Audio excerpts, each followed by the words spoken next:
Welcome back to Every Day with A. My name is Amanda and I'm at Channel 5, interviewing Maria Stephanos. Check it out. Maria, what made you want to pursue a career in broadcasting? Can I call you Miss A? You can. Oh, wow, I love this.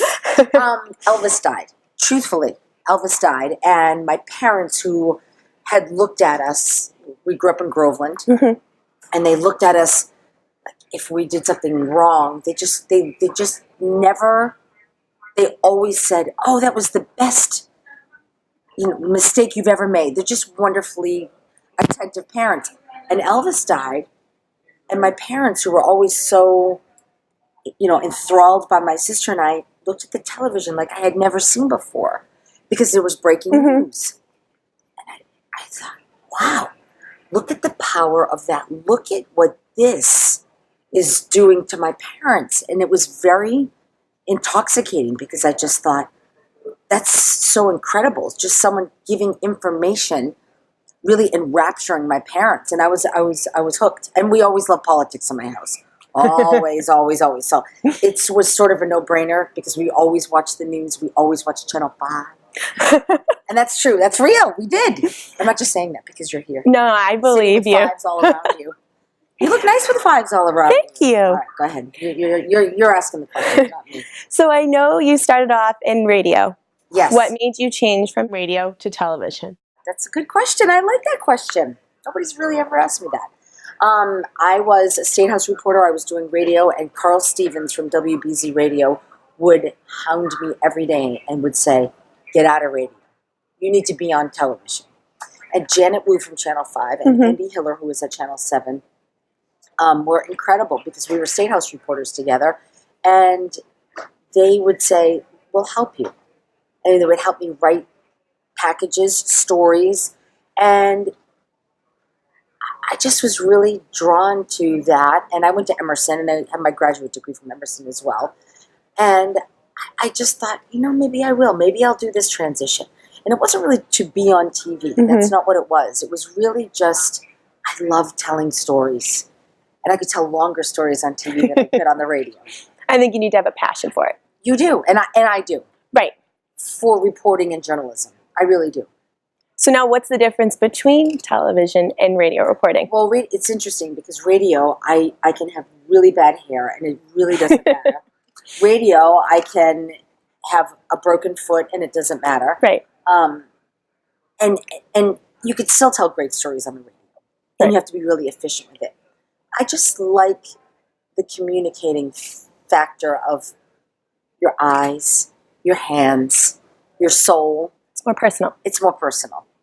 It doesn't necessarily have to be that way. You can do that through radio. Right. For me, I'm a Greek girl who is very expressive, and sometimes I get lost on the radio, and all I sound like is a Greek girl with a very loud voice on the radio.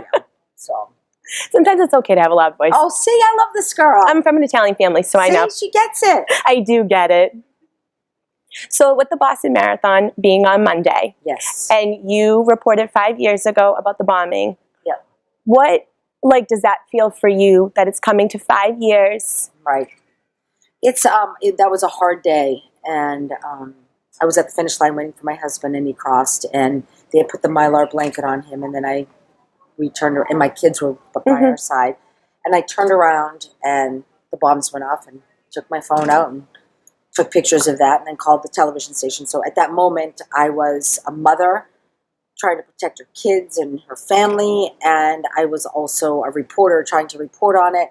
We were supposed to be going on vacation the next day, which we ended up doing, which I ended up going on and then coming back. Yeah. But I look back on that day not with my personal feelings, because I've interviewed people who lost on that day, and they stay with me. And that's always very powerful, a very powerful memory. Would you say that's the most significant news story in your career? Yeah, absolutely. I grew up here. I ran that marathon. So it touches, it's close to home. Yep. And it's close to home for a lot of people. Yep. It mattered to me, and that was really devastating. And we still feel the wounds and the scars from that day. We always will. On a lighthearted note, Yes. is there one person that you would like to interview that you haven't got the opportunity to? You, and I want to call you Miss A, and I'd like to say, where do you get your passion and your effervescence? Well, I've watched news growing up, and I think watching people speak and being able to tell a story is so important. I think touching people and being able to say, you know what, I'm a person and I have emotions. You're not just a robot. And I really... That's great. That's what I really feel about broadcasting. That's wonderful. Good, I love that. See how I turn this around? Because I really hate answering questions about myself. I really do. I like asking them. I like asking them. So who are 2 people in history that you would love to sit down and have dinner with, and why? In history, my relatives. I mean that. Not anybody who you would know, but I'd like to sit back and learn where I came from, and keep it with the family. Your roots. My roots. Yep. What challenges have you faced being a female journalist? It's not the popular answer, but my answer is none. Because I haven't let that affect me. And have people said things to me, absolutely. But you know what? I just feel that man, woman, I don't care. If you're good at what you do, you love what you do, you're going to do it. Right. And you're going to do it well, and you're going to move forward in life. And it's not a man versus woman thing. I don't buy into that. I personally do not buy into that. I don't either. I think that if you work hard, then it's yours. Right. No one should tell you that it's not yours because of your gender. I mean, we sit next to each other. It's not that he sits, Right. He's not on a king chair. Right, exactly. And I think that matters. It definitely does. And I've never accepted that as women we should be doing different roles. Never accepted that, so I don't consider it. I don't either. Yeah. So how do you balance your family life and your career at WCBB? So my kids are older now. They're going to be 21 and 18. But when they were little, it's really hard. I would get up at 6:45. I would make them breakfast. I would get them their lunches ready. We would talk about the homework that they had. And I was never home at night. And that was really difficult. But I made sure that I was on the phone. And this was before FaceTime because that's how old I am. But then once FaceTime happened, then we could do face-to-face, and I just FaceTime with my son, and he's 18 years old, and he's watching the Red Sox game, but we can still connect that way. It's been hard, I absolutely say that, because I worked at night, but when I was at home on the weekends, the phone thing didn't happen for me. I didn't live my life doing this, looking down at a phone. Right. I lived my life talking to my children, listening to my children. I was present. Every time I was blessed to be with my family because I wasn't at work, I'm present for them and for me, because I don't want to live my life in a device, and I don't want to miss the important things in life. And I think a lot of people, and I'm guilty of that too, but when I'm with my family, that's my family. I'm on Twitter. I don't tweet on the weekends. I don't. And I leave my phone in the kitchen. It's terrible. But, there's a big breaking news story. They know how to get in touch. Yeah. My family says, "Oh, we're eating dinner. No phones." Right. Oh, yeah. No phones because we're at the restaurant. What do you need to go on your phone for? Right. Your family's right here. No, right. Exactly. So my last and final question is, what advice would you give to an aspiring broadcaster? Be exactly like you are. And I really mean that. Thank you. I really mean that. The minute I met you, you were right there. You were present. You were welcoming and warm, and I really believe you just be you. Just be you. Don't try to be somebody else. Don't try to pretend that you're this news anchor. Just be you.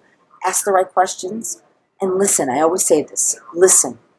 Don't think about what your next question is. Listen to what people are saying and ask questions off of that. And I think that makes a huge difference. As a matter of fact, I know it does. I've been in the business 25 years. I'm 52 years old, and that's pretty old to be on TV.